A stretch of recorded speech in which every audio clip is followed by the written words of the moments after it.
Good afternoon, everyone. On behalf of the Department of Computer Science of the Bhawanipur Education Society College, I heartily welcome all of you present today to this web talk on deep learning and computational intelligence.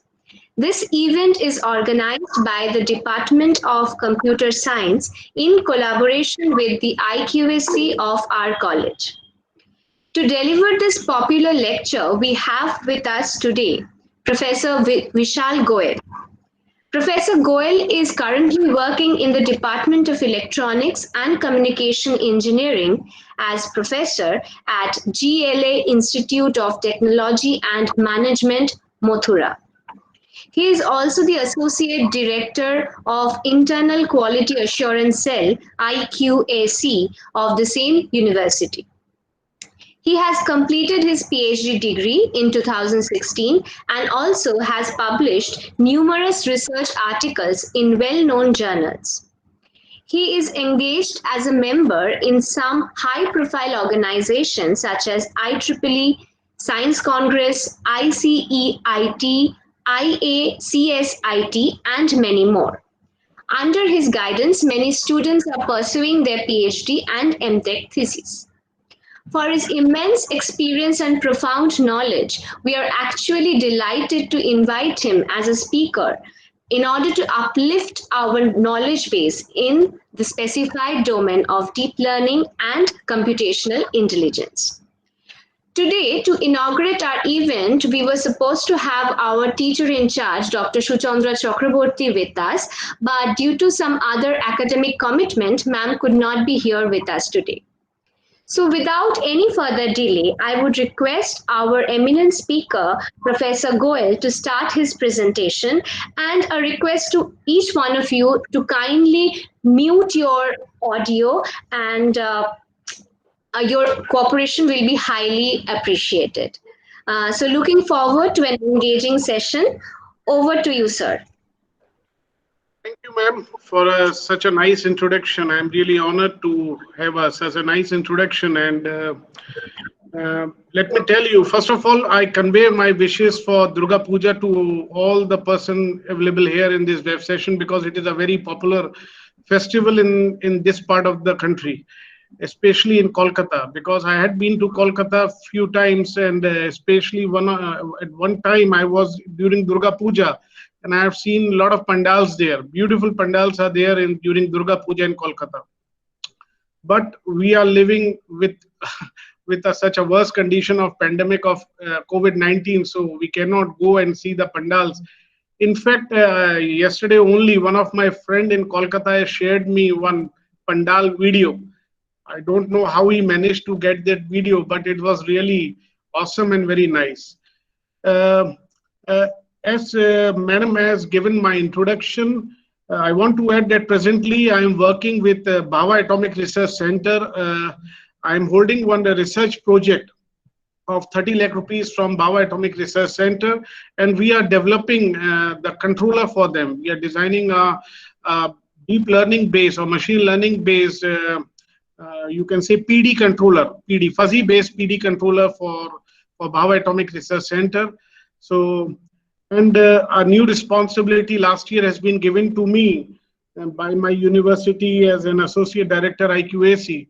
And IQAC is a very tough job to handle because a lot of work has to be done. Anyhow, anyways, now I should start with my presentation. Since all of you belongs to computer science engineering background, uh, all of us are aware about the artificial intelligence. And after artificial intelligence, the next thing that come to for our study is a machine learning. And after machine learning, the new thing comes, that is deep learning. So if you see the Google trend, if you go on Google and you see the trend on latest technologies, this deep learning is trending like anything. And Geoffrey Hinton is a pioneer in deep learning along with Andrew Ng. Both of them are the pioneer in deep learning, and they are working in it. So can I share my slides so that I can, there is, okay.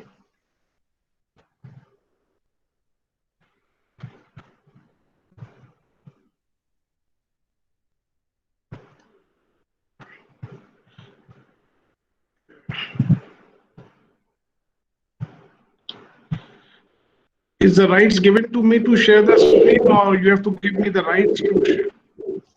I think, sir, you can share the screen.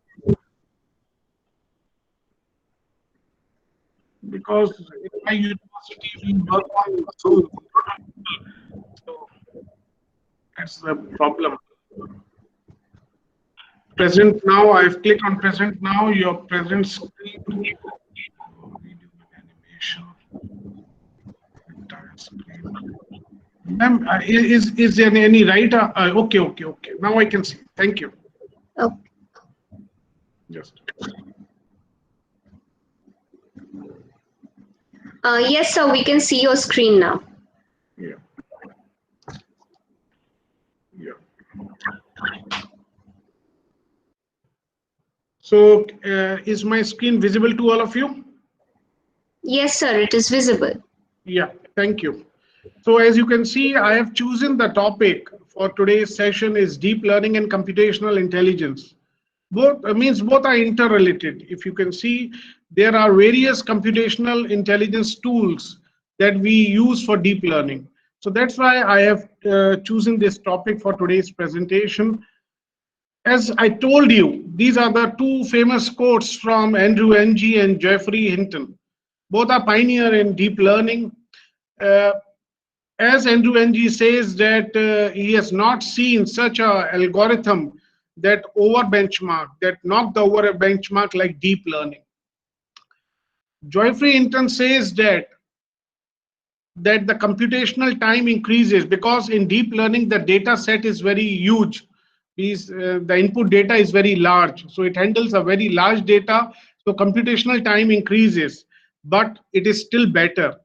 So both these scientists are working with Google for their self-driving car, and they are using deep learning technologies. Next, I'm moving these slides quite fast because they are just primary information which I want to pass to you to make the audience know why we are talking about deep learning. As you can see, Sir, may I just request you to enter into the full screen mode? okay. Uh,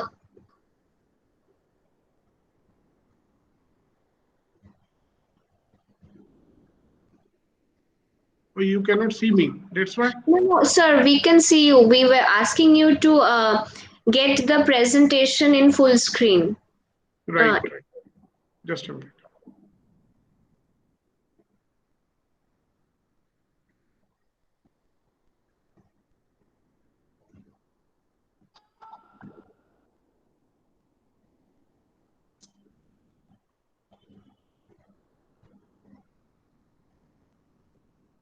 Now it's okay. Yes, sir. Yes, sir. Thank you. Yeah. So the Google, as you can see, the Google is trending from 2012. They have so much projects, software projects that uses AI technology or deep learning or very less.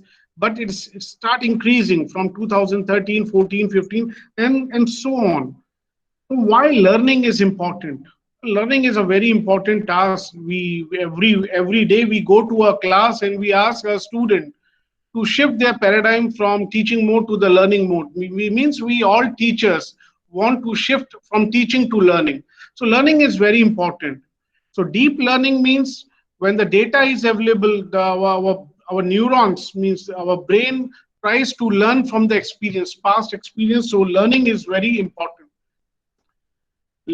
In this slide, it is written learning performance is an indicator of intelligence. Means how fast we learn, how fast we adapt the things is an indicator of intelligence.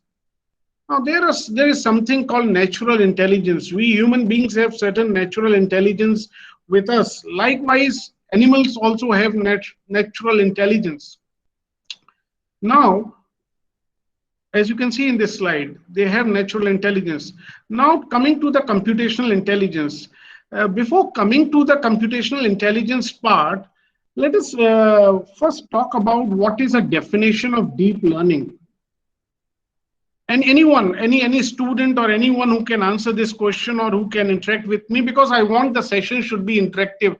It should not be in a simplex mode, it can be in a duplex mode. or because otherwise I will pass on the slide, it will very boredom type of a thing. Anyone who is aware about deep learning or who can define deep learning, any student who can unmute and answer this question. Okay, so I should answer. I should answer.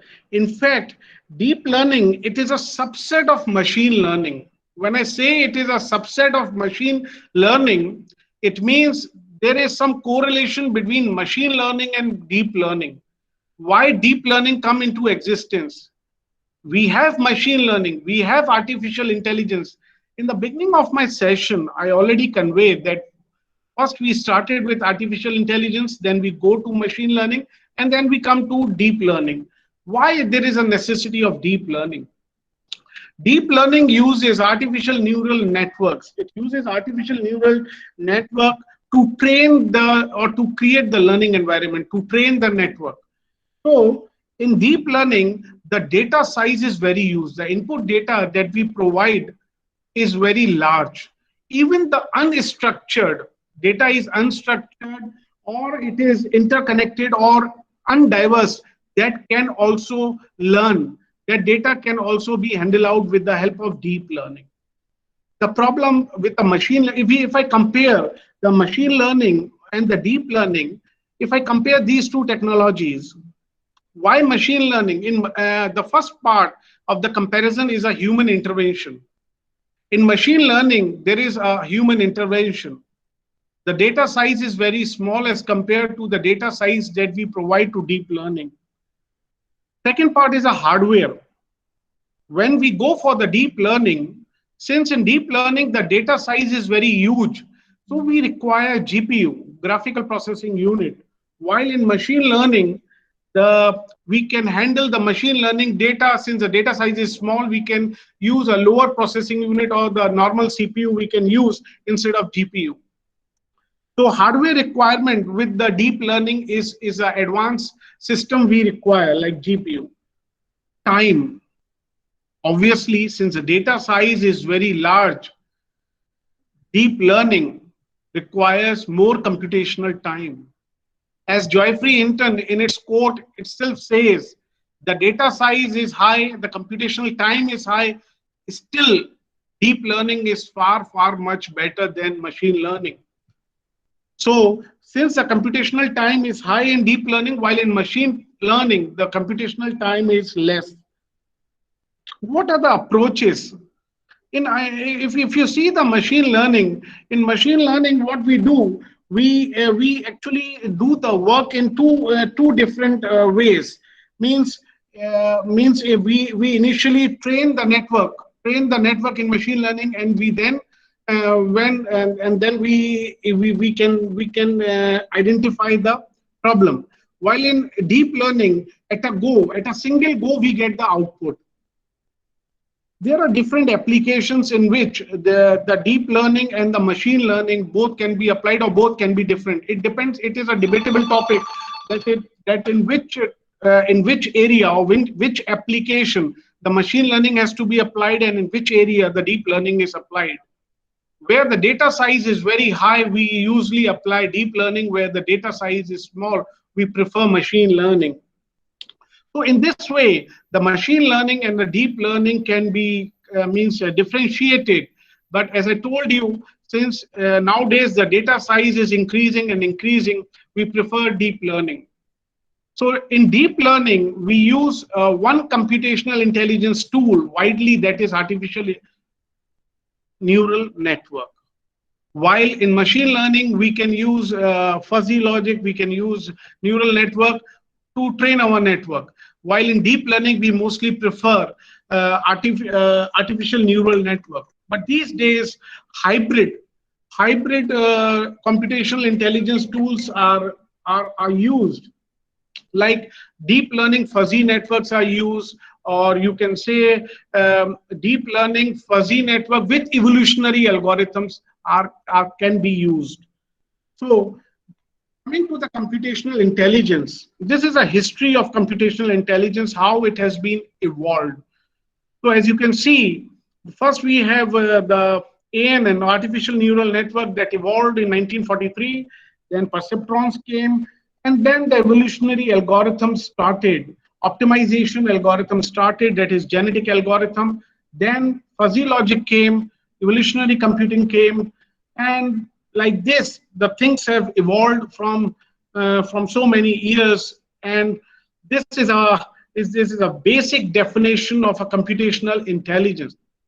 It is a set of biological and linguistic computational tools and methodology to address complex and challenging real-world problems to which traditional approaches may not be effective.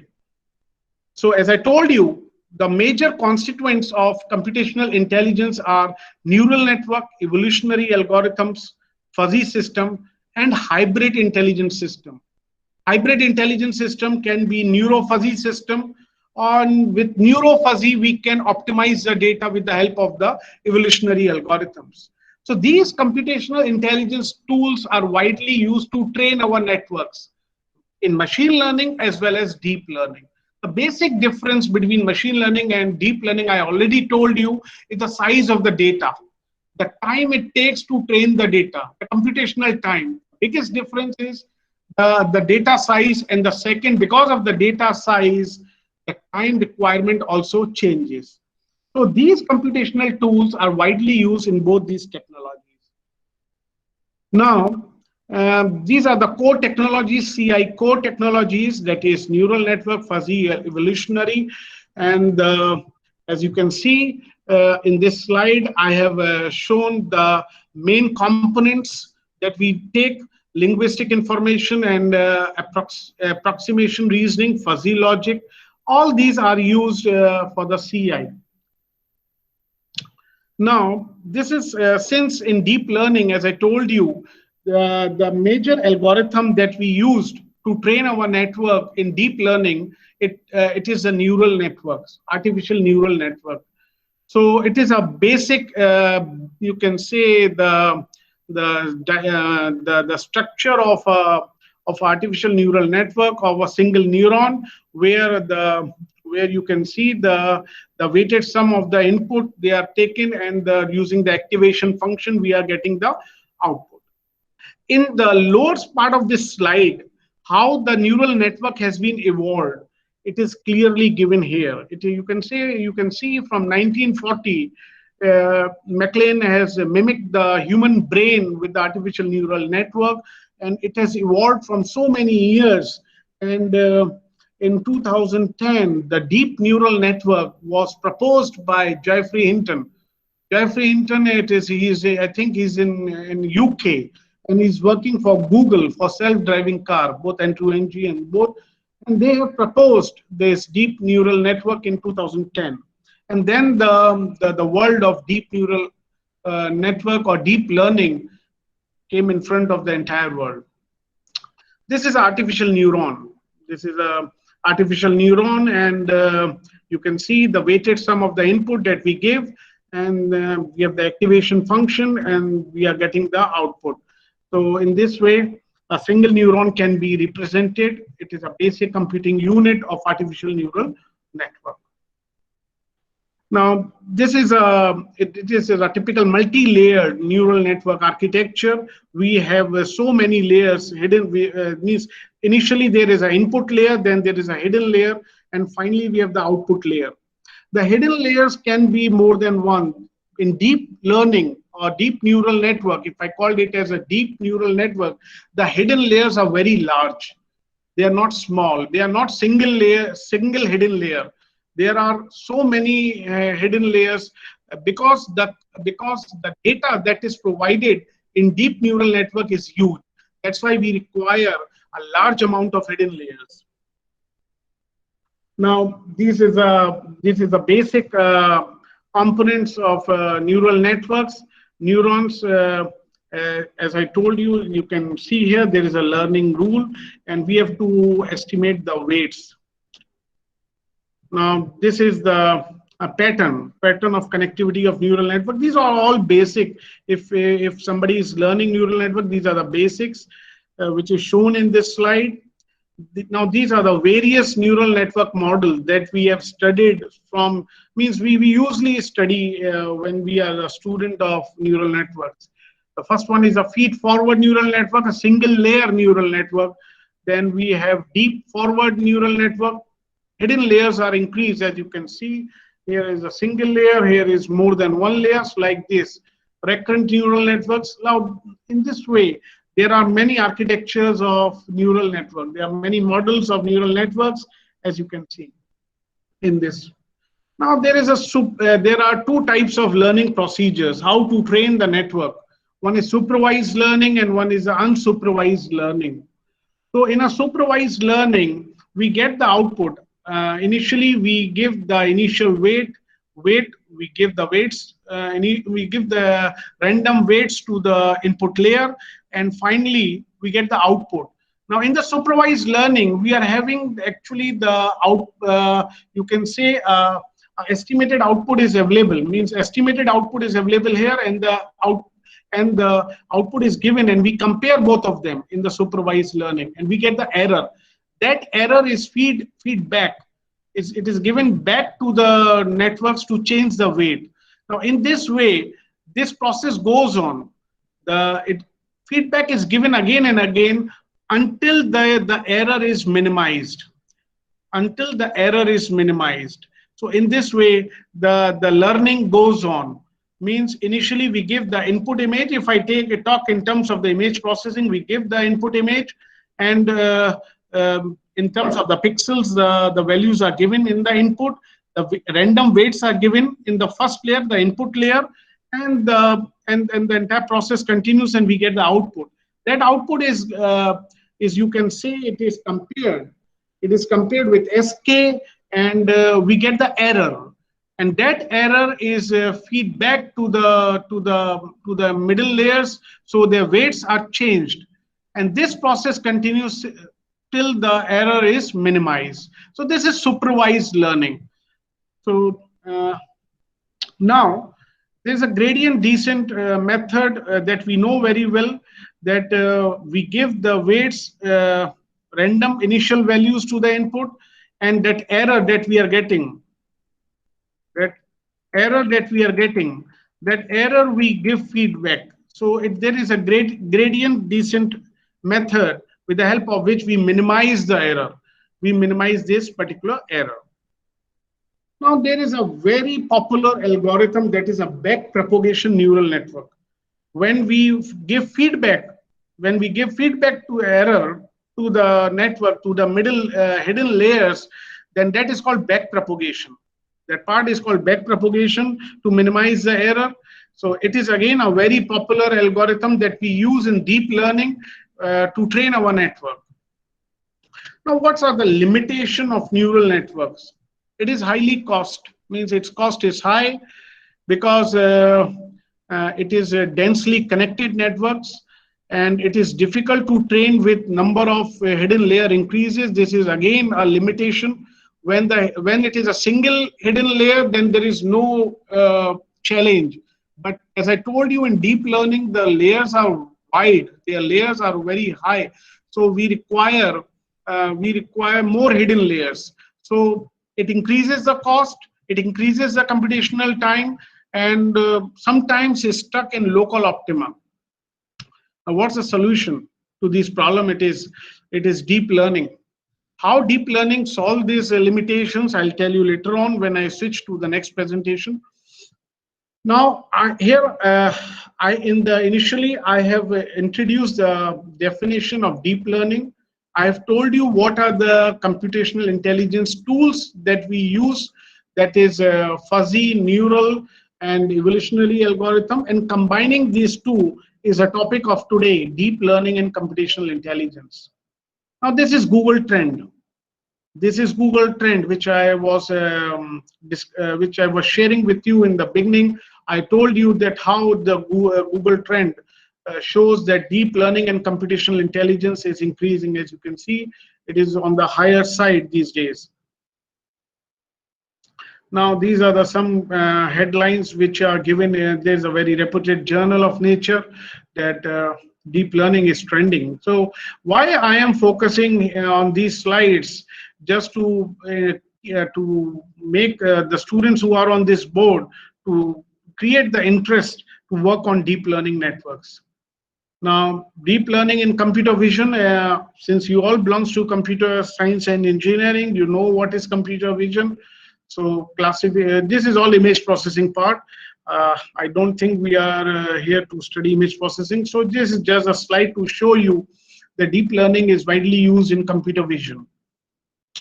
Now, this is another paper of deep learning on image processing. Now, deep learning can also be used in predicting poverty from satellite image. We can take the satellite image and we can train our network to predict how much poverty is there in which country or which part of the world. Again, this is a slide which is to be shown to you. Now, this here I am starting with the deep learning. As I told you in the beginning, train networks with many layers. The first line here, it is indicates train networks with many layers versus normal nets with just a couple of layers. Like in a feed-forward network, there is a single layer. In multi-layer, there are 2 or 3 layers. But in deep learning, the training is done with large number of layers. Multiple layers work to build an improved feature space.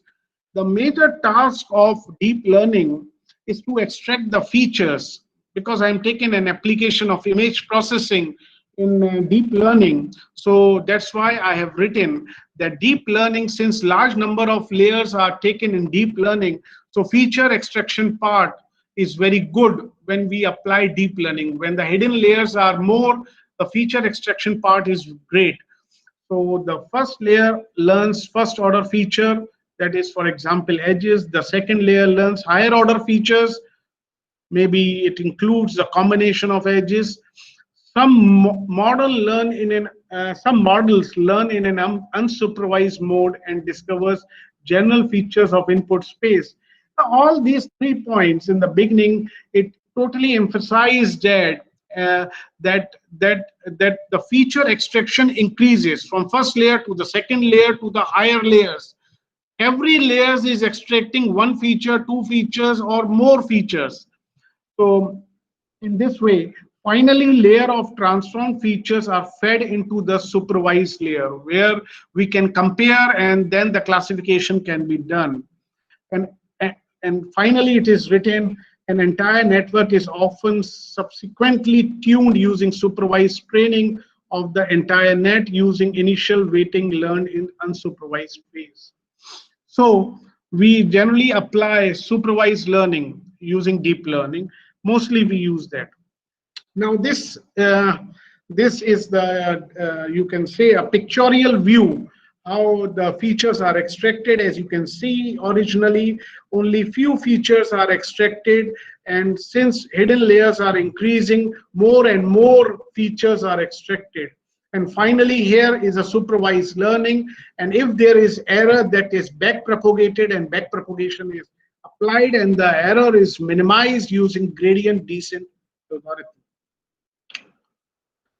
Now, what motivates Hinton and Andrew Ng for deep learning? As you know, the brain has a deep architecture.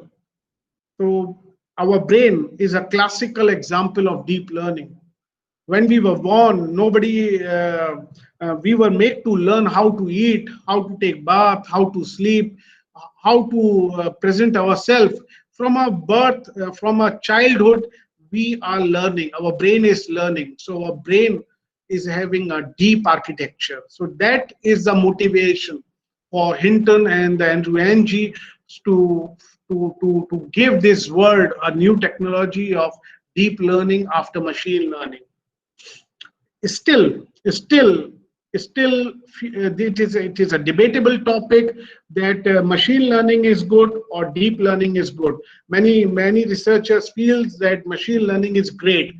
Why they feel that may be a debatable, but some people feel that since the data size is increasing, we should go for deep learning. the only problem with for the researchers, which I feel, because which I also personally feel is a bad part on deep learning, is the computational time. If you train your network with machine learning, it may be done in few hours or maybe few minutes, but in deep learning it may take few days or even a week to train a network. So it takes a lot of time. But once it is trained, the results or the feature which has extracted and the information which deep learning networks are giving, or deep neural networks are giving in the output, are wonderful. They are far much better than machine learning outputs. That's why when Google was developing, or it is in a developing stage only, I think so, to develop a self-driving car, so they apply deep learning. Hinton was a part of that particular project of self-driving car of Google.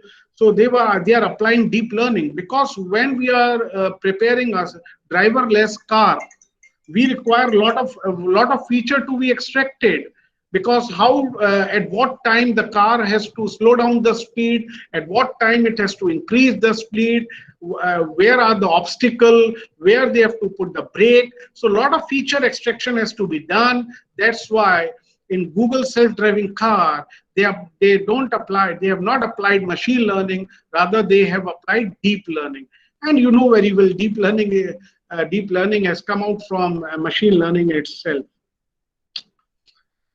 Now, this is what I was talking about, the features.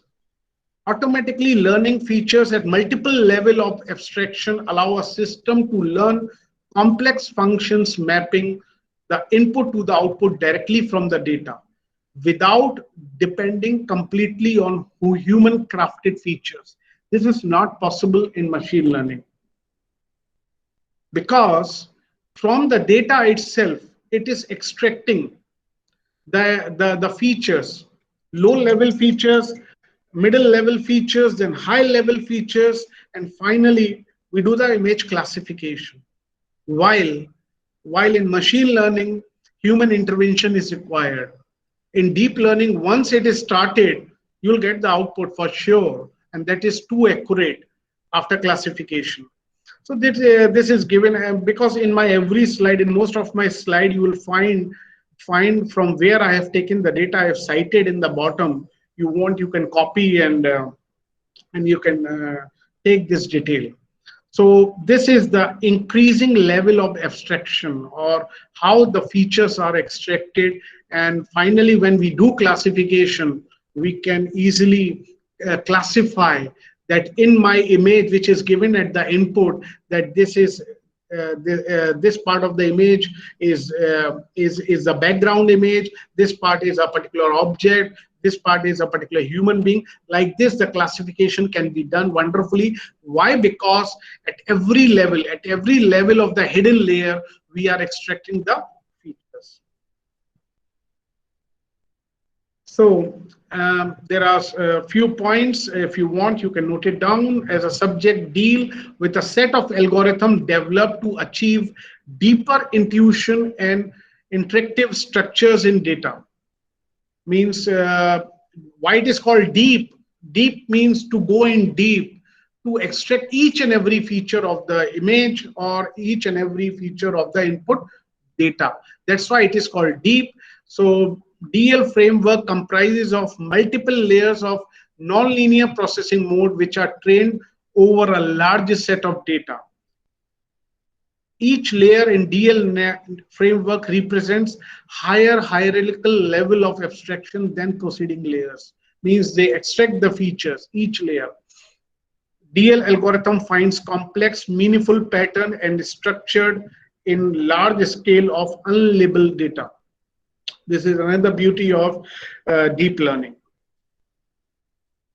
So another point is deep learning algorithm has revolutionized representation learning in unsupervised or semi-supervised manner.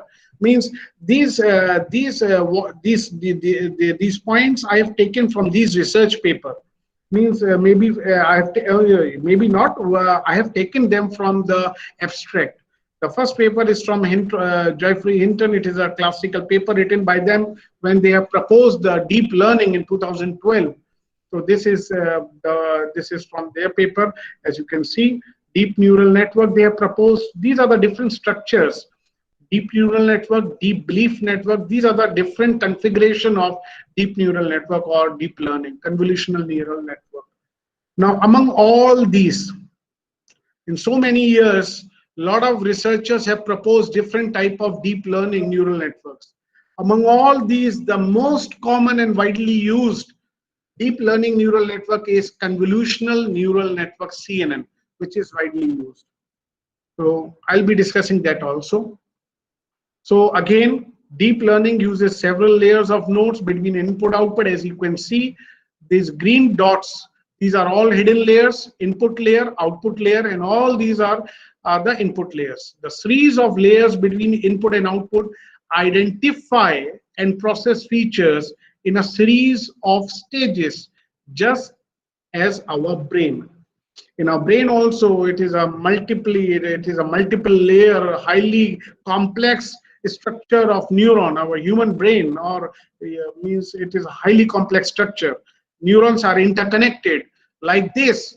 All these nodes are interconnected, and these are all hidden layers. We have always had a good algorithm for learning the weights in the network with one hidden layers.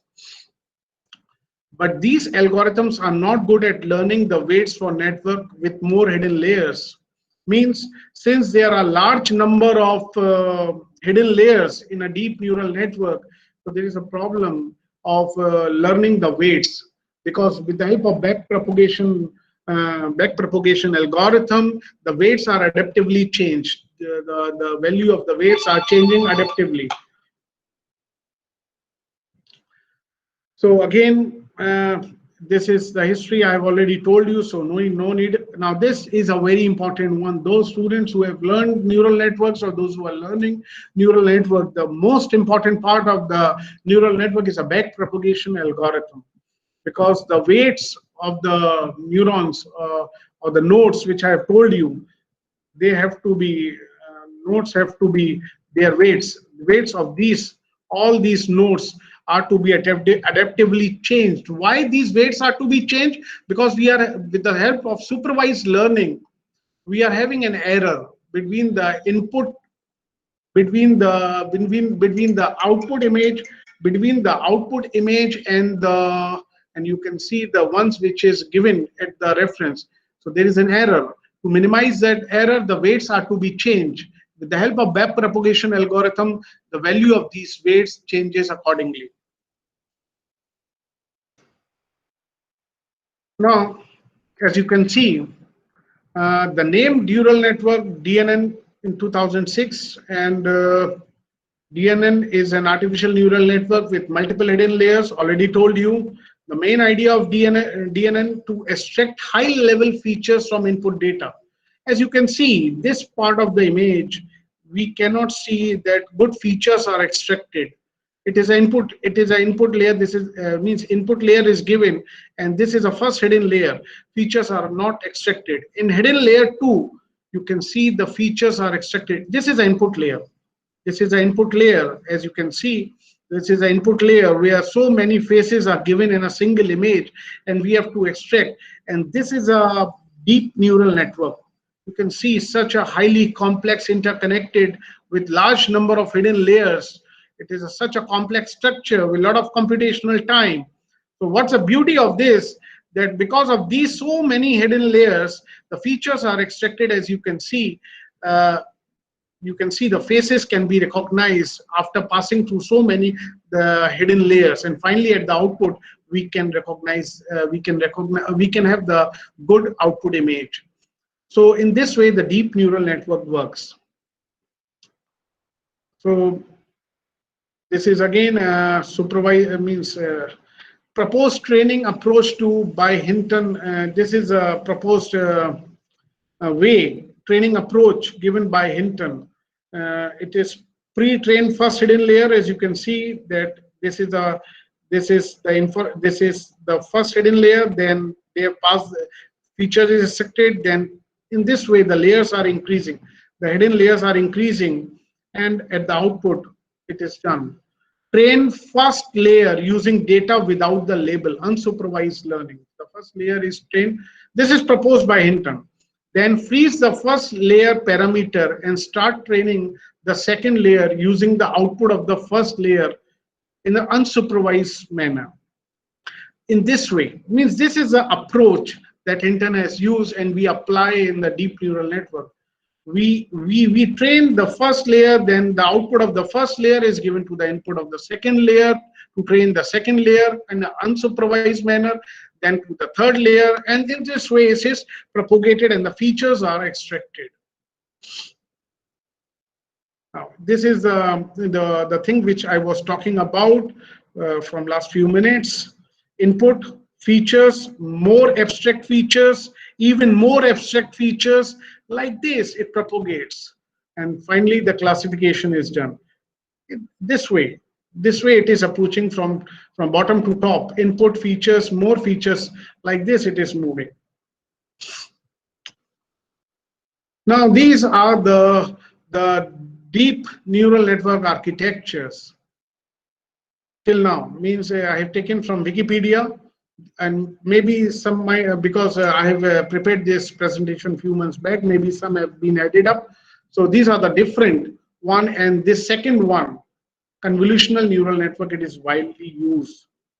That I will be taking on in few minutes. Now, these are the most widely used deep neural network architectures. Convolutional, deep stack autoencoders like this. So I'll not be discussing all these because as I told you, I'll be discussing more on this convolutional neural network, right? So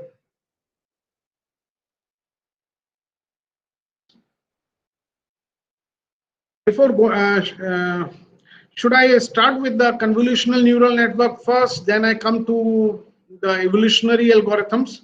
It will be okay? Okay, sir, no problem. Yeah. Just okay.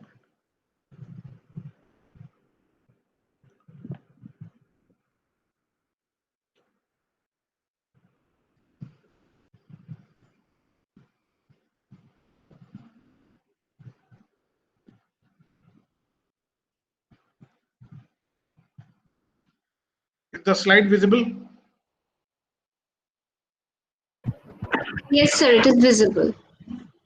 Yeah, as you can see, this is a definition of, these are just the images. Suppose this is an image available to you and you have to extract the features.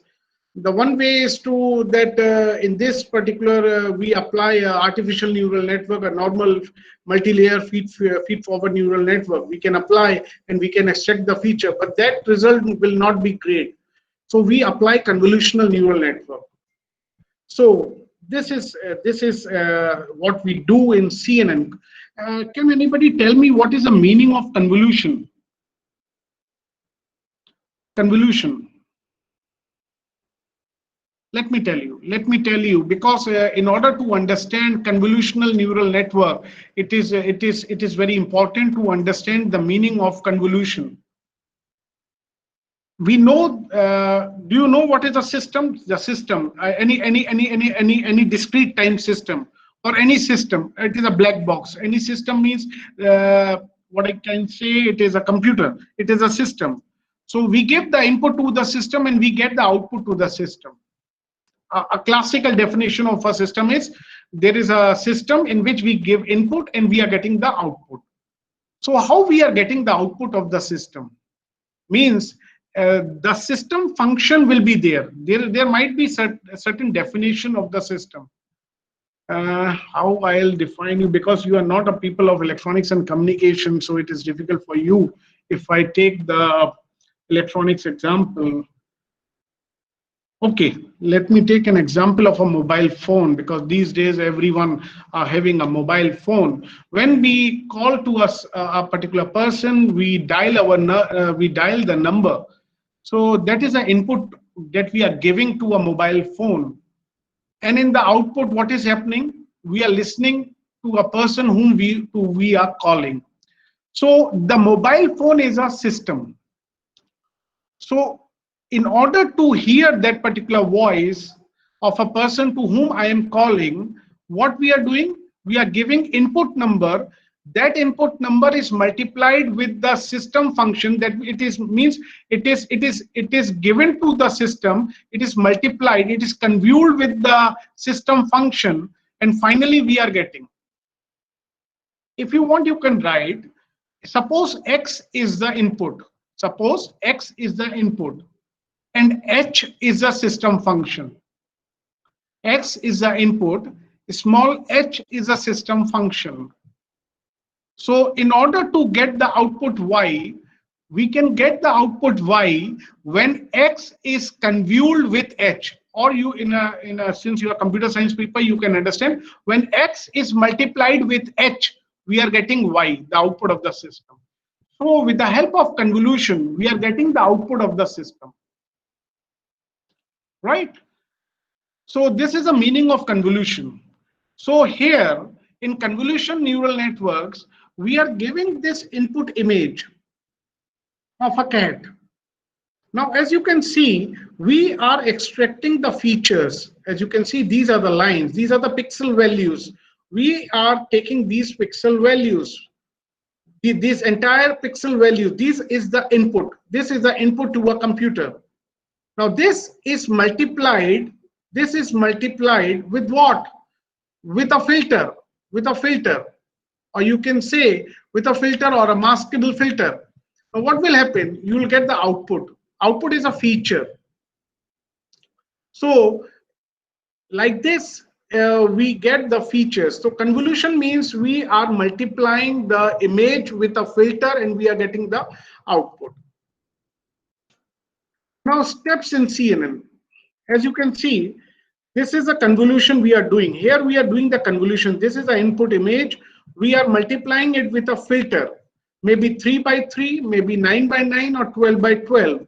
And we extract the features. As you can see, the number of features that we are extracting are increasing, increasing, increasing like this. These are the hidden layers. And then finally, we do full connection, means they are fully connected. All the features are fully connected, or you can say the classification is done. So entire image classification is done, that which features are giving me the image of a dog or a cat or a lion or a bird. So entire features are classified. Now this I was talking about, this is an input image and this is feature detector, or we call it as a filter. Now this, both of them are convolved. Both of them are convolved to give me a feature like this, which I was talking about. So this is multiplied, as you can see here, it is multiplied and it is giving me 0 value. This is a feature map. The first feature, the first pixel value of that feature I am extracting from the first hidden layer. This is called convolution. As you can see inside the circle, a cross is there. It is a convolution of the input image with a filter, which I was talking about. This is an input, this is a mobile phone, and this is a voice you are hearing. This is what I'm trying to correlate. Convolution gives the output of the system. Convolution gives the output of the system when the input and the system functions are convolved. So here the input image and this feature detector are convolved, and we are getting a first feature in the feature map. Like this, we are having multiple hidden layers, and these are called convolutional layers.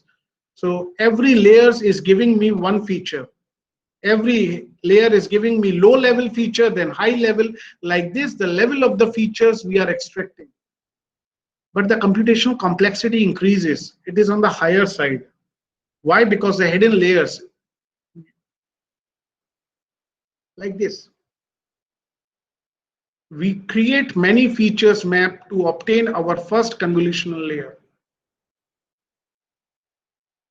Now you can find from this website, there are a lot of different kinds of filters and kernels in image processing. If you can note it down. A lot of image kernels are given here. Filters are given on for the convolutional neural network.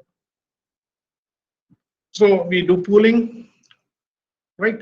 So it is flattening of the image. Finally, in this way, we do the flattening, means we extract the features, pooling of the layers, and finally, we are getting this.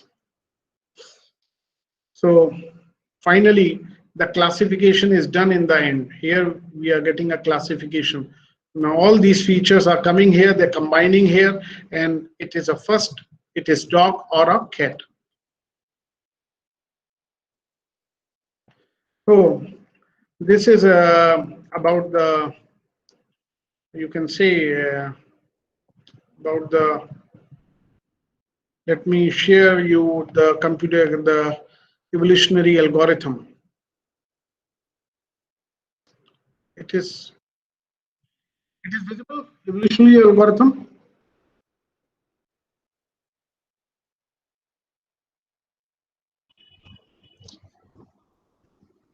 Sir, your screen is visible. Yeah, thank you.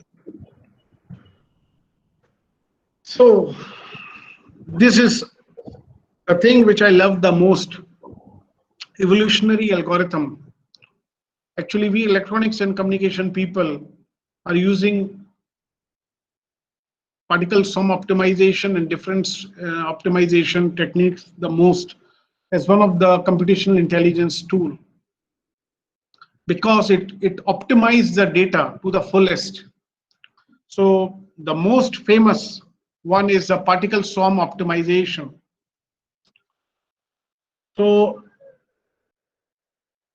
it is some sort of bio. There means particle swarm optimization. If you can, in short, please, you can read the study of the design of intelligent agents.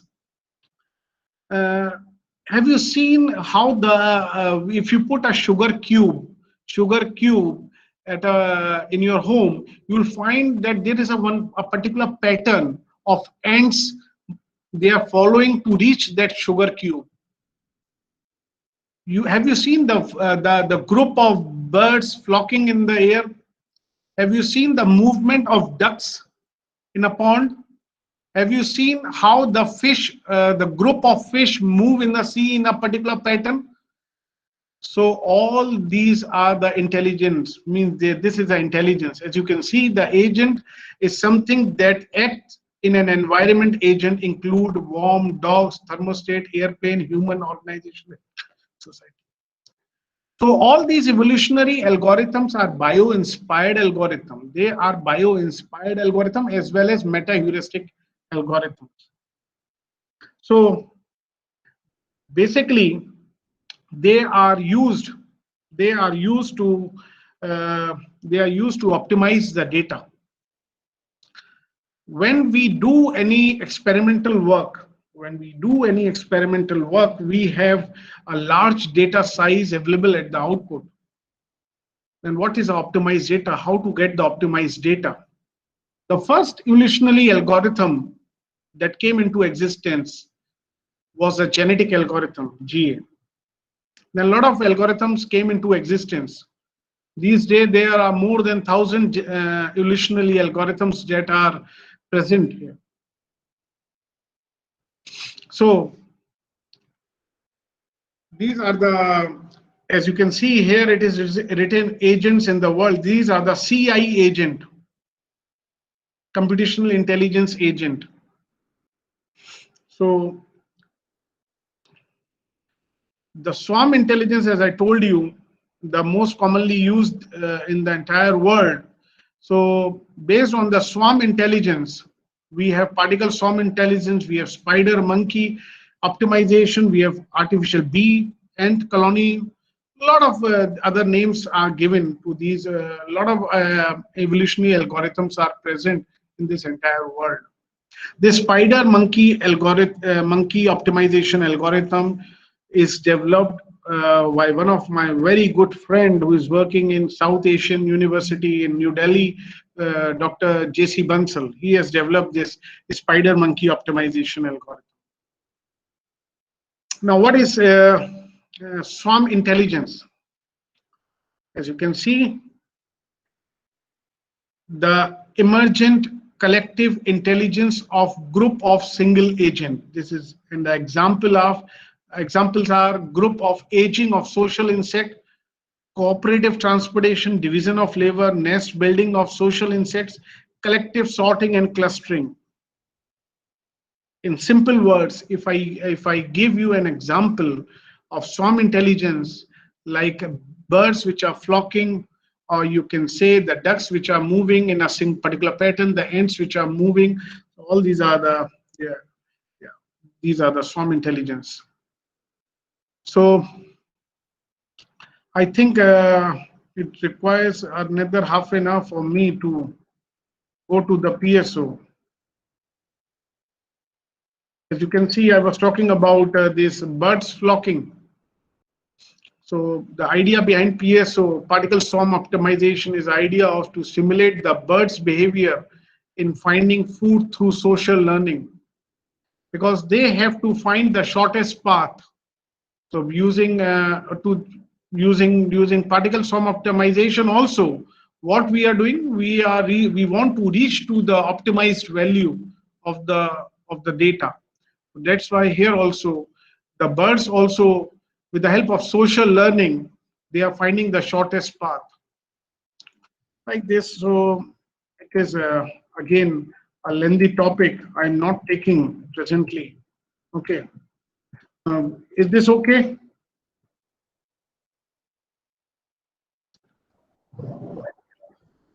Yeah.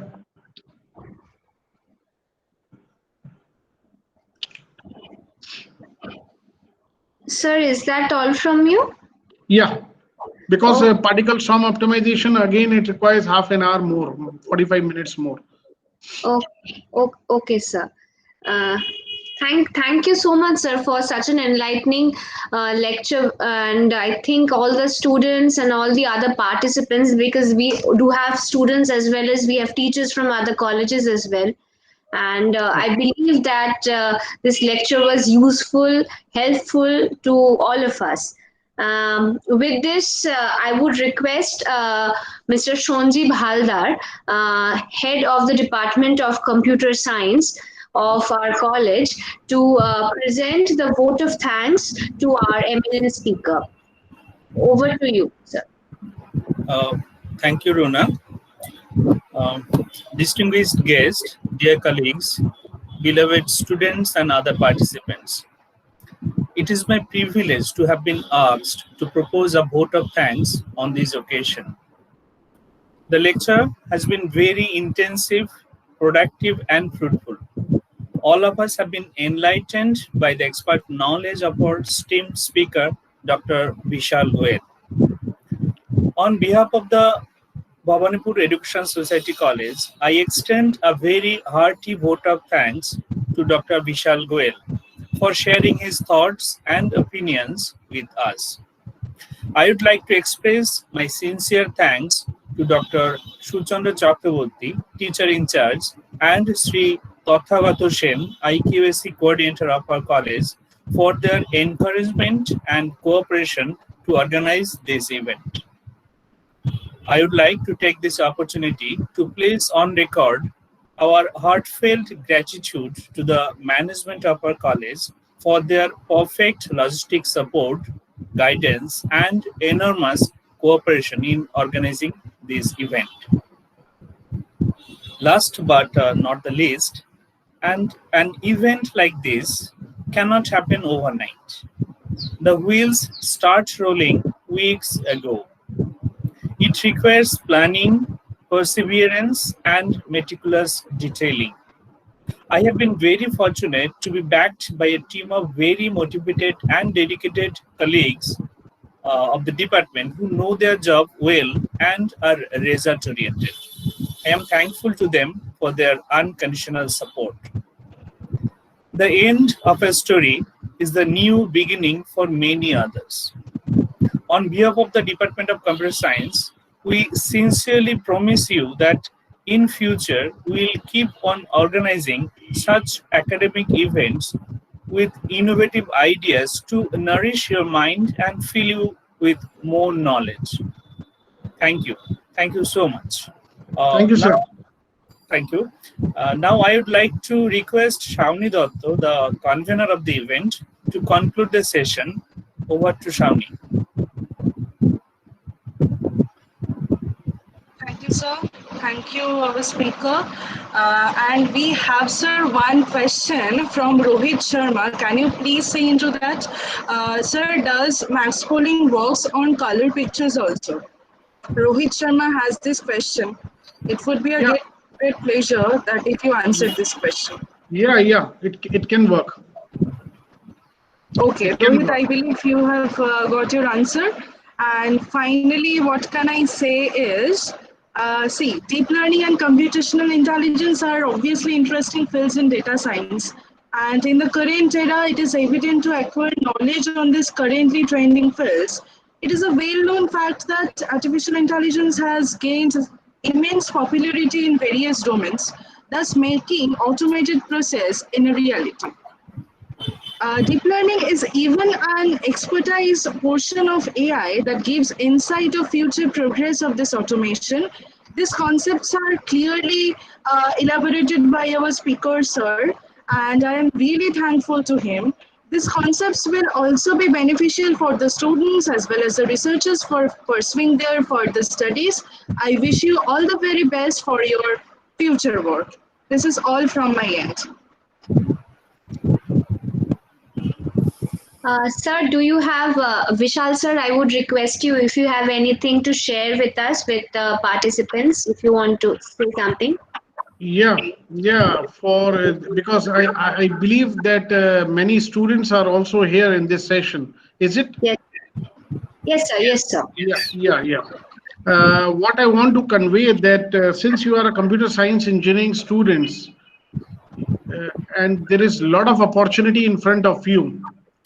In my university, we have the maximum intake of computer science engineering, and these days, a lot of technological changes are coming in every field.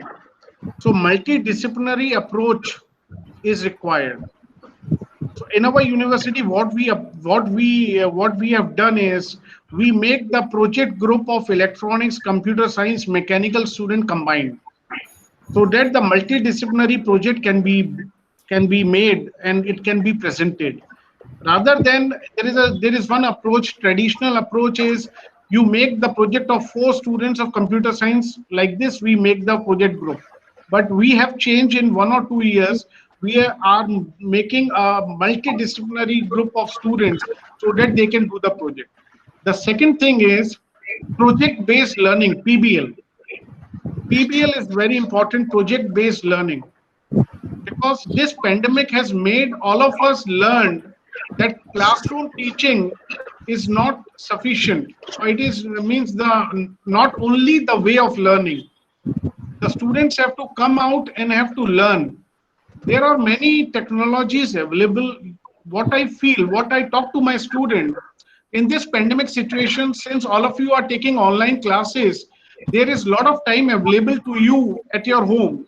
So why don't you do different type of certifications? There are a lot of certifications available on agile or different technologies, because we have a good means every recruitment company, whether it is Microsoft or any good companies, all these companies are looking for new technologies. And if you learn the new certification or new things, and now because of online environment, you can take good certification at your home. So this will help you a lot. This is what I want to convey. In my university, we have around 4,000 computer science students. We have around 12,000 students in our university. We have around 600 faculty members, and we have engineering, masters, MTech, PhD, management, MCA. And let me tell you one fact, sir, Sanjeev sir. One of my cousin is passed out from your college 20 years back. So I was talking Nice to to, hear you that. Nice to hear you that. and their kids are in, I think, 11th standard. And when I told them I am going to one college, Bhawanipur, they told me that they are your alumni. And I was really very happy that I'm giving a lecture in your college. Sir, convey So our best wishes for him. yeah, definitely. And they praise a lot. They told me that that St. Xavier's and Bhawanipur are the two only colleges that are in Kolkata, famous colleges in Kolkata. They told me like this because I was unaware, because there is a lot of cultural gap between this part of the country and Kolkata. There is a lot of cultural gap also. So I request all the students, if you have any query, I'll be in the chat option. I'll be sharing my email ID. You can talk to me. There is a lot of opening for you. I was seeing, I was, yes, means 3 days back, Accenture was there in my university for campus recruitment. So I was talking to the Accenture people, means online only the campus recruitment is going on. So I was talking to them. This year, the hiring will be much higher, like than previous year for computer science graduate. This year, the hiring will be much higher than last year, because these software companies have saved a lot of money because of this online mode, because their employees are working from home, office is not open, electricity bill, this transport, all money they are saving like anything. So they are hiring, they are getting good projects. So a lot of companies are available, but only those the companies, what they want the skilled computer science engineer. They don't want coder only. There are a lot of technology, so multidisciplinary things are required the more, like IoT. We have IoT in our university. We have IoT. We have this what you can say, cloud computing courses. I mean, different branches of computer science are there. In specialization with IoT, in specialization with big data, in specialization with cloud computing, like this. In computer science, only there are 6-7 departments inside the computer science. So what I feel, the electronics, computer science, mechanical can form a group and work on a project. This will help you a lot. And please, all students publish research papers, because undergraduate students don't focus on publishing the paper. Please publish it, put lot of weight. Yeah, 10 days back, Capgemini was there for the campus recruitment, and 2 of my electronics students were selected because of their publication in SCI journal. They have paper published in graduate level, in BTech level, they have published 2 SCI paper, and they were taken by Capgemini like anything. So this will help you, your university, your faculty a lot. It will bring laurels to your university if you write research paper. Because if you not write research paper, your good work is not validated. Your good work is validated only if you publish in good journals. And you have good guidance from Sanjeev sir, Tawny ma'am, all other ma'ams are, all sirs are with you. You take the idea, write a research paper and publish them, right? And if you come to this part of the country, you are welcome to my university. It is located on NH2, Delhi Metro Highway. It is in the place of Lord Krishna. And that's all from my side, sir. Thank you. Thank you so much, sir. Thank you. Sir, if you can kindly share your mail ID in the chat box. Yeah.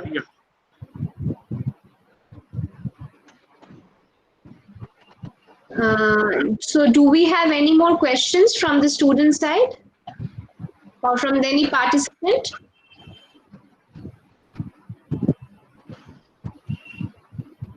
If not, then I believe that we can conclude today's event. And once again, my deep thanks to you, sir, for such a Showman Roy has written, what is autoencoder? Showman Roy, actually, autoencoder is a type of deep neural network only. It requires another session to explain you autoencoder. It is a type of a deep neural network only, and it has a different type of a structure. So, what I'll do, I'll share my slides to Shawnee ma'am. I'll send you my slides, and I'll send you more data. Actually, let me tell you, I am working closely with Professor Nishal Verma, IIT Kanpur. He is my mentor.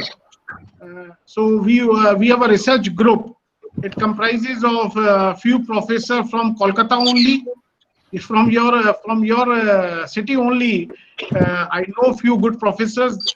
My vice chancellor is also from Kolkata, Professor Falguni Gupta. You might be knowing him. Professor Falguni Gupta, he was previously the director of NITTR Kolkata. So after he was a professor in IIT Kanpur, then IITTR Kolkata, then he joined my university in June 2020. So Professor Falguni Gupta is here, and Professor Nishal Verma, IIT Kanpur, who is pioneer in deep learning. If you'll ask me, I can arrange a lecture of his to your college. He's you can say he's a master player in deep learning in IIT Kanpur. He has a lot of projects and he's working in deep learning. So autoencoder require another 1 hour or 1.5 hours to explain you autoencoders. So it required time spent. Okay, so I request Showman Roy to contact Sir personally after the event if you want, as Sir has provided his mail ID. And also, when Shawnee ma'am gets the material here, she will surely send across the mail. Okay, so if not there is any further queries from anyone, so I'll happily conclude today's event with again deep thanks from my end and to all the teachers of the Department of Computer Science. Thank you, ma'am. Thank you. Thank Thank you. you very much.